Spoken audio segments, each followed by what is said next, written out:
এক লোক আরব দেশের বিখ্যাত একজন আলেমের কাছে গিয়ে বলছে, শায়েখ, আমার অনেক দিনের ইচ্ছা আমি আখিরি পয়গম্বর বিশ্বনবী মুহাম্মদুর রাসূলুল্লাহ সাল্লাল্লাহু আলাইহি ওয়াসাল্লামকে স্বপ্নে দেখতে চাই। আপনি আমাকে এমন একটা পন্থা, এমন একটা উপায় বাতলে দিন যাতে আমি খুব সহজেই নবীজিকে স্বপ্নে দেখতে পারি। লোকটার এই কথা শুনে আরব দেশের ওই বিখ্যাত শায়েখ তিনি বললেন, ভাইজান, নবীজিকে স্বপ্নে দেখতে চাইলে আপনি আজকে দুপুরবেলা অনেক বেশি পরিমাণে লবণ দিয়ে মাছ রান্না করে সেই মাছ খাবেন। এরপর ঠিক একইভাবে রাতের বেলা অনেক বেশি পরিমাণে লবণ দিয়ে মাছ খাবেন, কিন্তু শর্ত হচ্ছে এই লবণ দিয়ে মাছ খাওয়ার পর আপনি কোনো পানি পান করতে পারবেন না।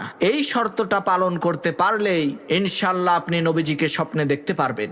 লোকটা আরবের ওই বিখ্যাত আলেমের কথা অনুযায়ী দুপুরবেলা লবণযুক্ত মাছ খেলো, আবার এদিকে রাতের বেলাও লবণযুক্ত মাছ খেলো, যার কারণে তার প্রচন্ড পরিমাণে পানি পিপাসা লাগলো।